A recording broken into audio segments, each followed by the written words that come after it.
Helo, Helen dwi. Ac yn y fideo yma, dwi'n mynd i edrych ar uned 14. Nawr te. Dwi'n hoffi bod yn onest gyda pobl sy'n dysgu Cymraeg, ac mae uned 14 yn eitha anodd, a mae pobl ar y cwrs uwch bob amser yn gofyn, please, dyn ni'n gallu adolygu taw. A heddiw, dyn ni'n mynd i ddysgu taw. Reit. I ddysgu taw yn iawn, rhaid i ni allu nabod a dweud brawddegau pwysleisiol. We need to understand what an emphatic sentence is, when to use emphasis. Nawr te, yn Gymraeg, mae brawddeg normal yn dechrau gyda berf. Does dim berf ar ddechrau brawddeg gyda phwyslais. At the start of a sentence with emphasis, there'll be something other than a verb. Gwrandewch. Helen dwi. Fy nhad i yw'r hynna yn y teulu. Fy mab i yw'r ifanca yn y teulu. Yn Honerefail, dyn ni'n byw. Coch yw lliw fy ngharu. Coch oedd lliw fy nghar cynta i. Siŵr o fod, coch fydd lliw fy nghar nesa i. A dych chi'n cofio, yn uned 13, edrychwn ni ar y gair bach si. Tom Jones sy'n dod o Bontypridd. Dim Charlotte Church. Dafydd Iwan sy'n canu yma o hyd. Dim Bryn Terfel. Iawn, brawddegau gyda phwyslais.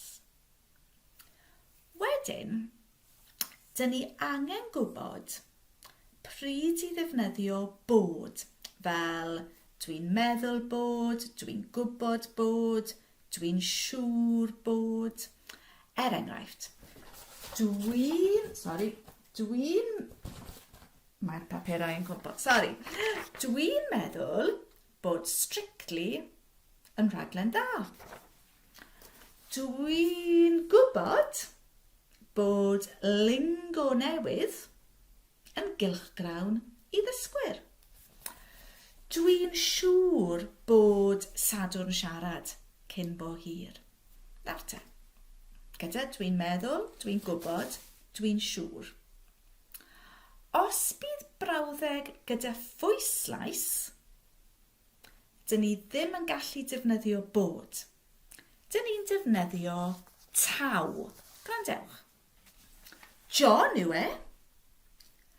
Dwi'n gwybod taw John yw e. Dwi'n gwybod taw John yw e.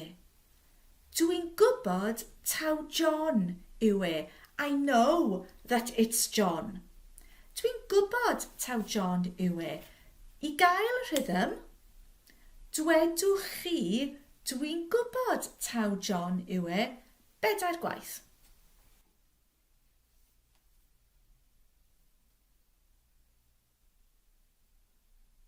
Da iawn. Dwi'n gwybod taw John yw e. Alex Jones yw hi.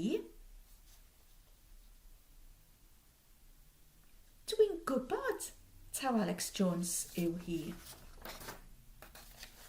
Tom Jones yw e. Dwi'n gwybod taw Tom Jones yw e. Nodi yw e. Dwi'n gwybod taw Nodi yw e. Ruth Jones yw hi. Dwi'n gwybod taw Ruth Jones yw hi. Dafydd Iwan yw e.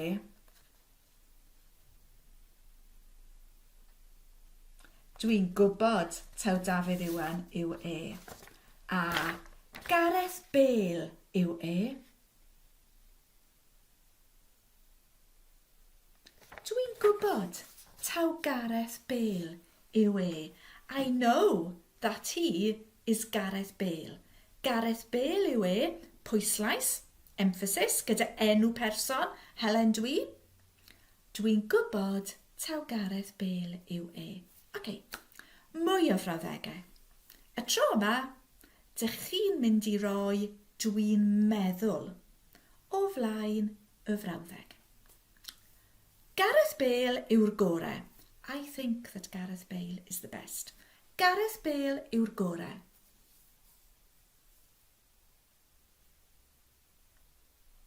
Dwi'n meddwl taw Gareth Bale yw'r gorau. Tom yw'r tala.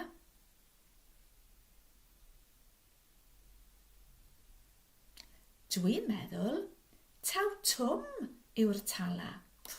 Tom yw'r cryfa.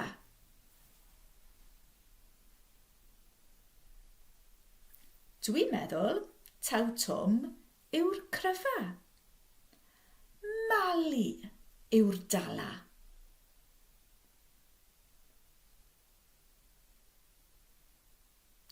Dwi'n credu taw Mali yw'r dala.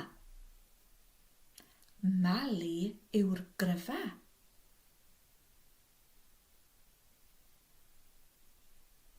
Dwi'n meddwl taw Mali yw'r gryfa. Mali yw'r tiwtor.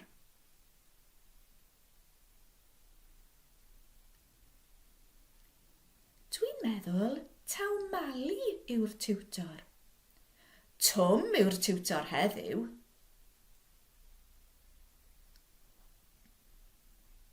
Dwi'n meddwl taw Tom yw'r tiwtor heddiw. Tom oedd y tiwtor ddoe.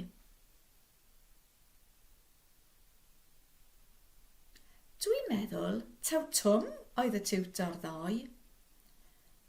Tom fydd y tiwtor yfory.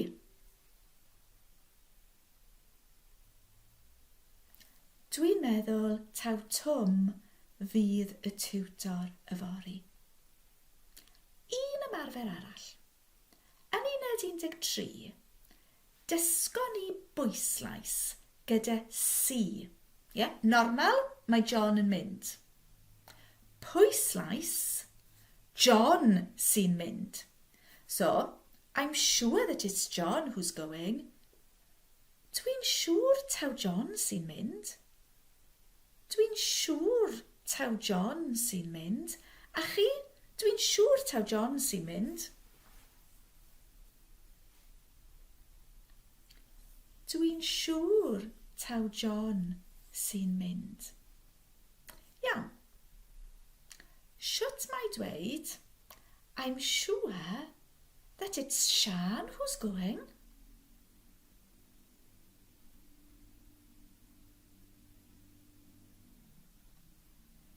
Dwi'n siŵr taw Sian sy'n mynd. I'm sure it's Dafydd Iwan who sings am o hyd.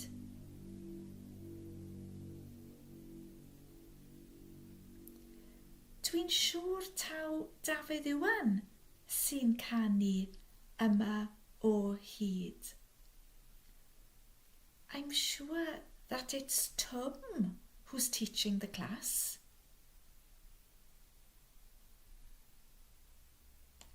Dwi'n siŵr taw Tom sy'n dysgu'r dosbarth.